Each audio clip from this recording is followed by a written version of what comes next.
পর্বের সবচেয়ে শক্তিশালী মল্লযোদ্ধা রুকানার গল্প।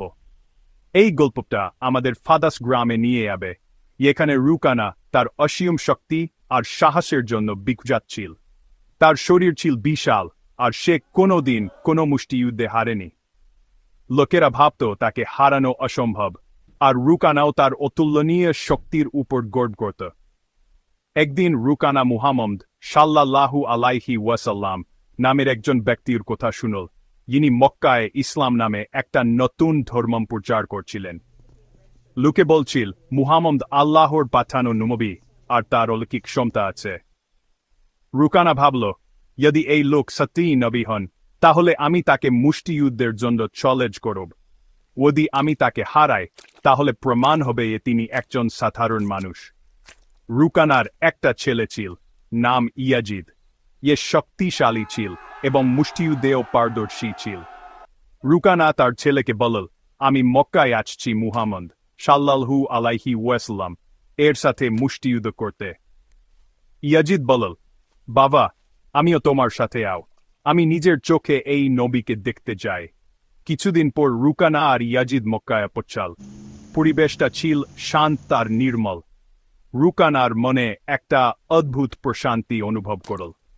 সে তার ছেলেকে বলল, ইয়াজিদ, এই জায়গাটা অন্যরকম, এখানে কিছু একটা আছে। তারা দুজনেই সেই মসজিদে গেল, এখানে নবী মুহাম্মদ সাল্লাল্লাহু আলাইহি ওয়াসাল্লাম বসেছিলেন।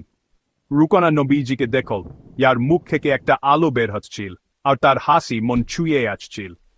রুকানা নবীজিকে সালাম দিয়ে বলল, হে মুহাম্মদ, আপনি কি সেই ব্যক্তি যাকে লোকে আল্লাহর নবী বলে? নবীজি সাল্লাল্লাহু আলাইহি ওয়াসাল্লাম হেসে বললেন, হ্যাঁ, আমি আল্লাহর রাসূল। তুমি কে এবং কোথা থেকে এসেছ? গর্বের সাথে রুকানা বলল, আমার নাম রুকানা। আমি ফাদাস গ্রাম থেকে এসেছি, আর আমি এই যুগের সবচেয়ে শক্তিশালী মল্লযোদ্ধা। আমি আপনার সাথে মুষ্টিযুদ্ধ করতে চাই। নবীজি সাল্লাল্লাহু আলাইহি ওয়াসাল্লাম বললেন, রুকানা, মুষ্টিযুদ্ধ করা আমার কাজ নয়। আমি আল্লাহর রাসূল, আর আমার কাজ হলো মানুষকে সত্যের পথে দিকনির্দেশনা দেওয়া। কিন্তু রুকানা জেদ ধরল, যদি আপনি সত্যিই আল্লাহর নবী হন, তাহলে আমাকে আপনার শক্তি দেখান। আমি আপনার সাথে মুষ্টিযুদ্ধ করব। নবীজি সাল্লাল্লাহু আলাইহি ওয়াসাল্লাম হেসে বললেন, ঠিক আছে রুনা, আমি তোমার সাথে মুষ্টিযুদ্ধ করব, তবে একটা শর্তে। যদি তুমি হারো, তুমি ইসলাম ধর্ম গ্রহণ করবে, আর আমাকে আল্লাহর রাসূল বলে স্বীকার করবে। রুকানা রাজি হল, আমি আপনার শর্ত মেনে নিচ্ছি। মুষ্টিযুদ্ধের জায়গা তৈরি করা হলো, আর লোকজন জড়ো হলো কি হয় দেখার জন্য। রুকানা তার সমস্ত শক্তি দিয়ে নবীজির উপর আক্রমণ করল, কিন্তু নবীজি সাল্লাল্লাহু আলাইহি ওয়াসাল্লাম তাকে সহজেই তুলে মাটিতে ফেলে দিলেন। রুকানা অবাক হয়ে গেল। সে আবার চেষ্টা করল, কিন্তু প্রতিবারই সে হেরে গেল। 3 বার হারার পর রুকানা তার পরাজয় স্বীকার করল। সে বলল, হে মুহাম্মদ, এখন আমি বিশ্বাস করি আপনি সত্যই আল্লাহর নবী। আমি ইসলাম গ্রহণ করছি।